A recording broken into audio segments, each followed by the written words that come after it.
Welcome to Metal Riffs TV. I'm here tonight with David Shankle and Tony Engel. Did I say that right? Engel. Yeah. Engel. Okay. So they have a new album out from GraveReign, and we want to talk a little bit about that, and we want to talk about some of the thought processes that went into that. So I'm going to start off by saying to either one of you, whoever wants to start with this, your album's kind of like a theme-based, politically driven, topic-driven stuff past, and I think it's leading into the future. You want to talk a little bit about how you came up with the concepts? Yeah, let me start first, and then I'm going to let Tony dive into the concept where he went with it that we got deeper. After we did the Destination Aftermath, I said to Tony, we started tossing around ideas for the second record. And I said, what do you think about the idea that we do songs about actual real things that have happened that some people shy away from, some people dig into, and movies have been made about it? And he's like, well, where are you going with this? I said, Genghis Khan, Jeffrey Dahmer, these are real things that happen. Well, if they can make movies about it, Lifetime movies or whatever, why can't we take our thought progress and put it in a song? And every time Tony and I do stuff like that, Tony's wonderful at storyboarding out the theme. We'll dig in, read about each character or person we want to write about, and Tony will come back at me with a whole story thing while I'm going, hey, I think this riff might kind of fit for Khan, and this one might fit for Dahmer, or he'll give me an idea and I'll run with it. But this is how he presents stuff to me, where I do the music and he comes at me lyrically, and then we put it in our own movie and story in our mind. So tell him, Tony, what. So when Dave and I started, this band actually formed around the pandemic. Dave was supposed to be in Argentina that year to be touring, and the pandemic kind of wiped out everything. And I was in another band, and my bass player had passed away, so we were going to retire. Dave called me up one day and said, "Hey man, let's get to writing. We've always kicked around this idea. Dave and I have been friends for many years, and so we started writing together." And we were like, hey, who doesn't do anything like this anymore? Let's do a concept record. So our first disc was about a fictional civil war. This one, we didn't want to tell that kind of story. The original process was supposed to be a double album, Angels and Demons. I was playing Diablo. And so, we were going to kind of do like a duality of man thing. And the problem is that even when we were researching the good guys, there was dark sides to all of them. So we really ended up just going, well, let's just focus on the human evil element of it. And it's not all people, and it's not all serial killers. We did a couple of serial killers, a cult leader like Jim Jones, the TV evangelists. We just looked at that and went, if God was ever going to smite anybody, it would be those dudes. So we kind of wrote, songs that were tangentially related. And really the focus was just human evil, and the icon of the Accursed was the symbol for that human evil. And then so we even looked into that. The infinity snake is Ra's sworn enemy. It's called Apep.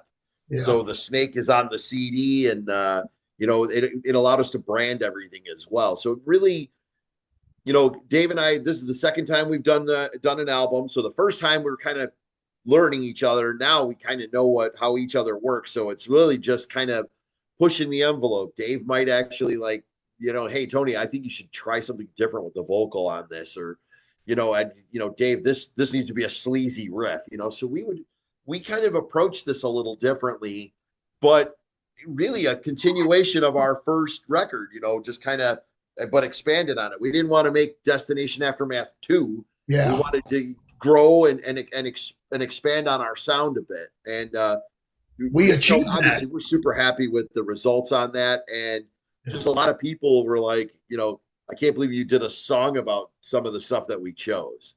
But we can do it. Other people do it in different ways. We just took our concept and did it in our music. And after the first record, we were on a roll, and we just clicked. Tony and I, and all the bands we've ever been in, and we're best friends, and we've known each other for a long time. When we started to do this, and I sat in with his previous band, Veilside, for a while, that started to see the bond that he and I could have. And when we do music, I mean, we don't even have to try, Tony and I. Sometimes we'll know what the other person's thinking, and we'll go, yeah, let's do that. And like, some things we'll try other things in a song, but usually it comes back around to the first or second thought we had, and it locks really, really quick. So we got a really good working relationship, and we're already thinking about the third record. So Yep. now this one's out, and we're pushing it a lot. And we're glad to be with Tom at FireRock and all the stuff we're doing with him, and our first lyric video, Jack the Ripper, and then working on the second one, which most likely will be Genghis Khan, and moving forward from there as well.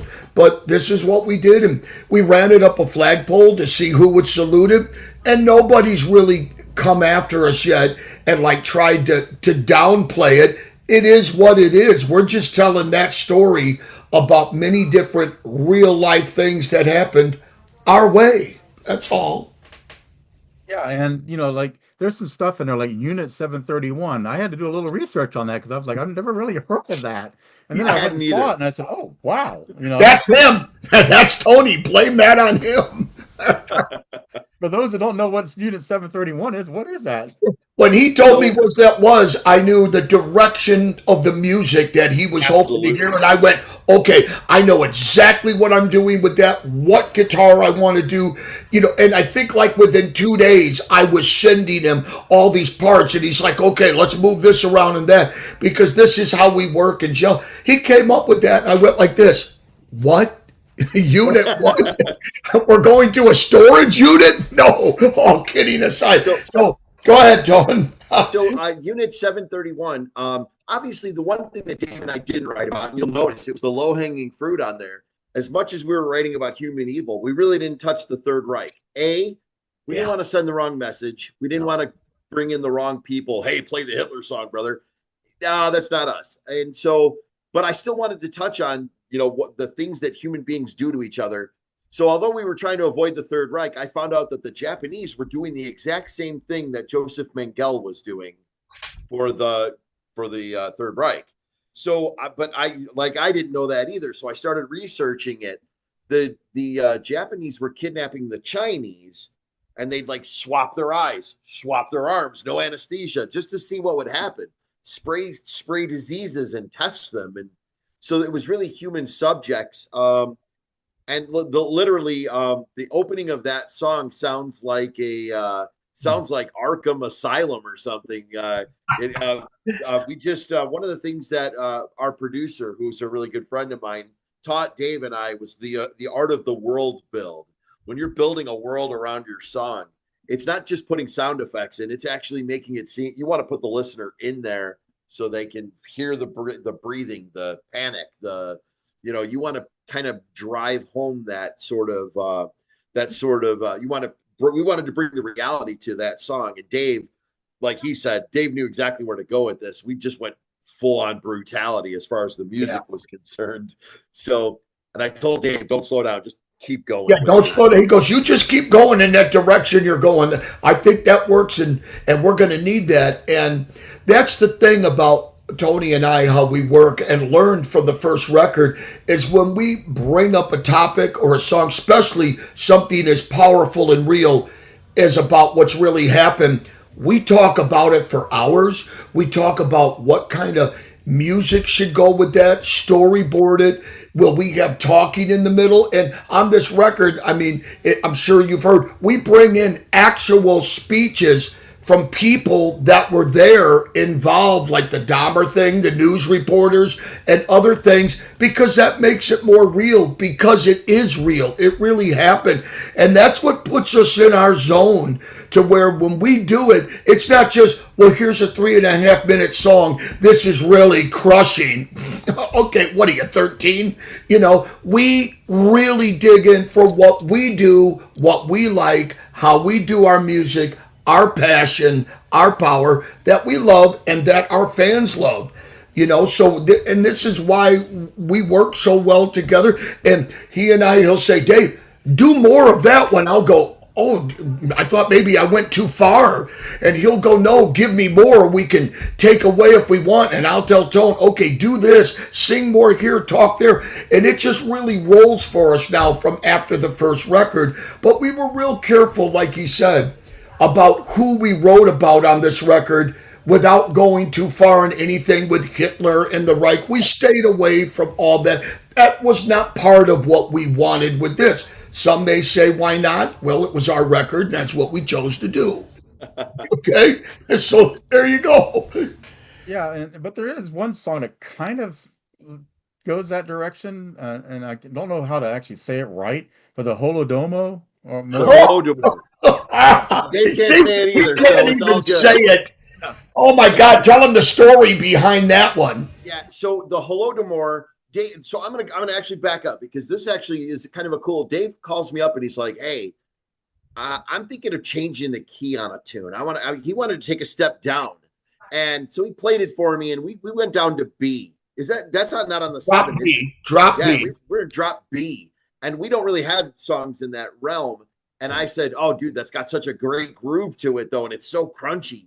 And so one of the stories that I had read, and I'm gonna clarify this. This happened twice. The first time it happened in China. China called it the Great Leap Forward. When they moved from what they had to communism, they pulled everybody out of the fields and put them to work in the factories, and then went, oh my God, we didn't make enough food. And so China lost 20 million people to famine. But that's not really evil. That's just bad planning. Right. Russia did the same thing when they changed, and Russia was like, oh my God, we don't have enough food. Let's take Ukraine's. Yeah. There's the difference. There's the difference. They just robbed them of theirs and left them to starve. So the Ukrainians suffered a famine that the Soviet Union, that Russia basically took their grain and made them bear the brunt of it. That was a bad deal and did not work out well for them. Correct. And so the story I found absolutely fascinating. So Dave could never pronounce the word Holodomor, which literally translates to the hunger in Ukrainian. Right. And so Dave started calling it Holdahor. Then he would just call it hunger. And finally, I'm like, it was like, we'll put it on the album, whatever you want, but in parentheses, let's put the hunger. So much easier to get right to the point. He was like, the Holdahor, and I was like, what word are you saying? So I came up with Holdahor. And then I went, well, we can't put that on there as a title, so let's just go the hunger, because isn't that really what it's about under the hood? And he was like, yeah, you're right. I said, well, let's meet each other halfway. We'll do both somewhere in there. But that's a true story, and that's how that came about. Now, this goes back, rewind to when I said, when we talk about music, he goes, I want something sleazy. I said, let's do drop B and get this really heavy, beastie, sexy groove. And I'm like, what is this one about? When he mentioned the name, I didn't know that story as much as I did Unit 731. But then when I've heard of it, but didn't know all of it. But then when he explained it to me, I was like, okay, I'm on stage with the strippers, hold a whore, I'm ready to go. You want sexy, here we go. All kidding aside, I knew what that groove needed to be within the vein of what the topic is. That's the difference. And boy, we pulled it off. We pulled it off on that one. Yeah, it's one of my favorite. I mean, it's got such a slow plodding attack, and it's so constant. And that's probably one of the reasons why I absolutely love that tune. And then the other thing that we did that, Dave kind of experimented with some different stuff on this album than he had used gear wise. So David bought a guitar with an Evertune bridge, and I don't think you'd used one before. No, I didn't. I was very interested in it. I've been a Kaler guy even before my Manowar days. And I'm like, I've heard so much about it, seen so many videos, and I said, Tony, there's one out there that's ESP. I endorsed them for 16 years. It's got my EMG pickups. I'm going to find out what this thing's all about, and fell in love with it. You cannot, no matter what you do, knock that guitar out of tune. And it had big jumbo frets, and I'm like, I'm not going to modify it like I would any other guitar. And I recorded with that, and Tony was like, I know your Dragon when I hear it. I know your other Vipers when I hear it. They're all phenomenal. Is this that new one with the Evertune? Because it just had that its own bite, like its own Viper bite, but fit in the world. And he knew I was using a different guitar, and we went, this thing's phenomenal. So now it's part of, in my writing and composing for recording, it fits in. It's like, well, my Vipers will take you under the wing, because all my signature guitars now are with Jeff Heitman from Viper Guitars. But this one, something told me to get it, and it's like Viper said, okay, we'll let you in, but nobody else. And it sounds great. And so I said, Tony, let's use this one for it. I bought it for my own birthday gift, and I'm glad I did, because we both fell in love with it. So now it's part of the arsenal. Yeah. Yeah. And so, I like when I hear a band too that tries to do something that's not so heavy and aggressive on it. And I guess we could say this almost is a ballad, even though it's not. And that's the last words of the Condemned, Yeah. I would say. Yeah. Yeah. So, in all honesty, that one is just a powerful song. It just looks at the different ways that the state has executed. So the first verse, he's being hung. The second verse, he's being electrocuted. Yep. And I think the last verse is lethal injection. Right. And it tells the story of how many people that would be going to death, being put to death. And in that song, Tony said, well, the way I want to sing it, we came up with the chorus, and listen to the speeches that are in there, is all real speeches. Again, how we put that together. When you hear it, it's like, okay, you're just, like Dead Man Walking kind of thing. It's that, but with many different people towards the end of the album, all into one kind of thing. Yeah. And so the thought process behind that was, my original thought was even darker, to be honest with you. The state of Texas records everybody's last statement when they're being executed. Now, this isn't going to shock you when I tell you most of them are like, kiss my ass, flip the switch, Warden, or whatever. Right. Some of them, no, but some guys actually wax poetic. So I started pulling them down, because I was like, man, this would be a dark song to use their words as the verses, and then write my own chorus. And then my wife kind of caught me up on it and said, hey, make sure that you're realizing what these guys did, because you don't want to accidentally honor somebody. And so the first one I looked at, sure enough, it was a killed children, and I was like, all right, I'm out. We're not doing that. Yeah. So I had it, but the original idea behind the song I thought was even darker, more powerful, because it actually literally took the words from the last words of the Condemned. I ended up rewriting the verses because I didn't want to honor anybody in that way. I wasn't trying to honor somebody who.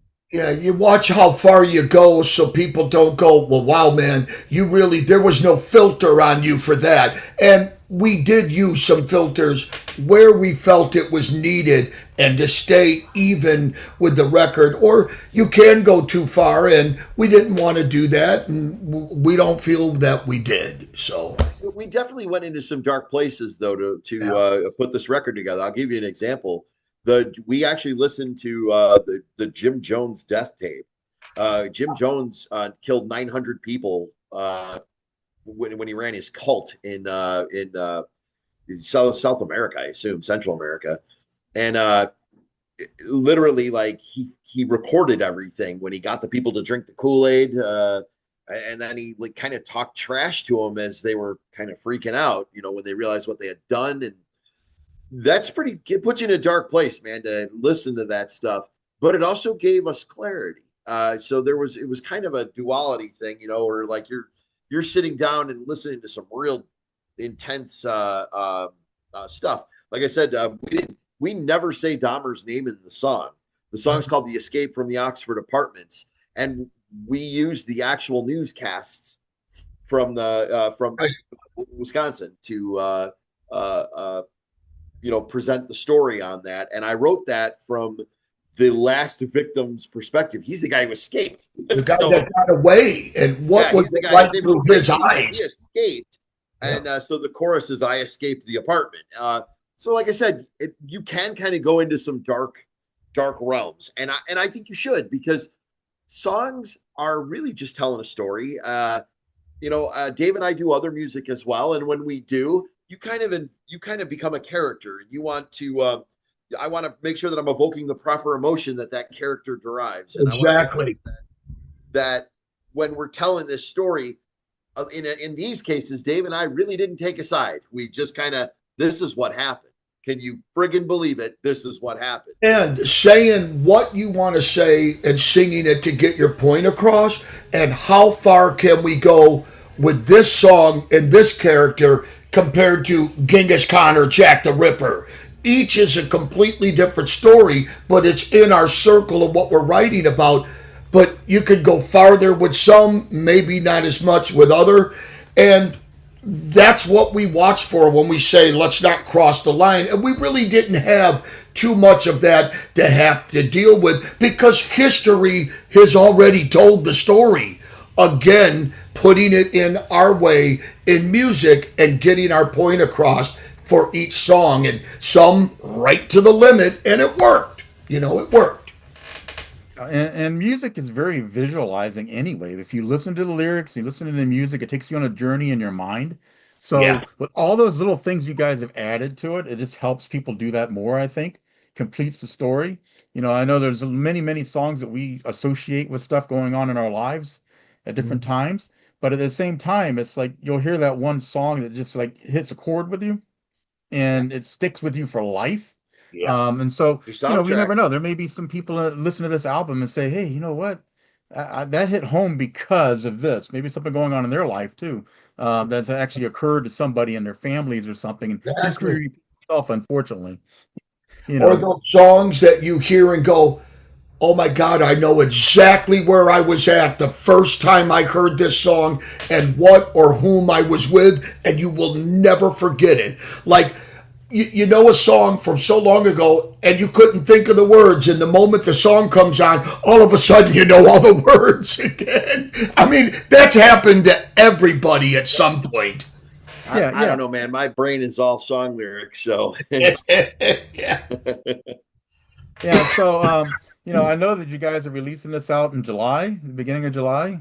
Go ahead, Dave. July 10th on FireRock Record Music Group with Tom Gully, and we are very, very happy about that. And we're excited about being a part of that family.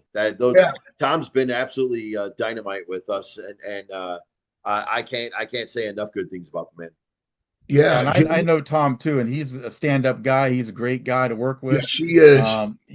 He'll give the shirt off his back. Yep. And he'll tell you how it is and what he thinks, and he'll be a nice guy about it, whether it's good or bad, and suggest what you think you should do. And it was great. He's known of me from my Manowar days, and our manager, Johnny Pettigras, and just loves what we do. And I got Tony introduced to him, and we knew doing this record, everything from the get-go, you could shop it all you want. Everything just felt right with Tom, and where this was going to land and how we were going to do it.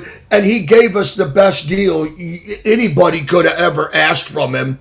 So, it's all good. I'm a little upset we don't have red M&Ms in our catering yet, but we're working on that. We're working on that. And French vanilla cream for the coffee. That makes my hands messy. All bullshit aside, we love him, and he's the best. And, things are still growing on his label. And we're moving forward, and more videos to come and shows we'll be working on. And, like I said, Tony and I while we're doing all this promotion with Tom and preparing rehearsals, we brought two other guys into the band that weren't on the record, but to play live with us. Tony, I'll let you introduce them, who they are. Yeah, so I give a quick shout out to Jack. He's our rhythm guitar player, and Michael Ray, who is our drummer. And then I got to give big props out to Mickey. That's our bass player, the Thumb. He's right? actually pretty beast. He's beastly. He's the beastie bass. My sister Barbie Ray, she helped with part of the artwork for the record as well. And we'll be rehearsing down there in Chicago starting real soon with our wall of gear that we do not turn up loud. Yeah. So we will be definitely crushing in the near future and preparing our live show and how we will deliver it. This just isn't, oh, let's go pick a bunch of songs off 2 records, let's learn them and get up there and just play and go whatever. We're not about that. It's about the 3 A's: attitude, aggressiveness, and appearance, and getting the music across from both records, each song the best way we can visually, the power of the band, and how we melt your face, okay? Because that's what's coming. Pure, brutal, super shred in your face. And that's the way it goes. That's what we do. And I always say this in each interview. If you've never heard the band before, Joey and I in Manowar used to say this, so I have to mention his name for that. If you've never seen the band before or heard us, come check us out. Get a CD, T-shirt, see the band, download our stuff. If you don't like the band, don't come again. We got enough people that will here and overseas, so okay. But most people do come and they dig it. Thank God for that. And we love our fans that stick with us, all from Veilside to everything I've done from Manowar to DSG, Devilland, Fëanor, and all the other bands, Wings of Destiny. Kings of the New Kingdom. I mean, yeah, everything. My brother Gus, I support all the stuff we've done, and you can get all our stuff on our GraveReign website under the store. Veilside stuff, all our T-shirts, every DSG record, my own line of hot sauce is available on there.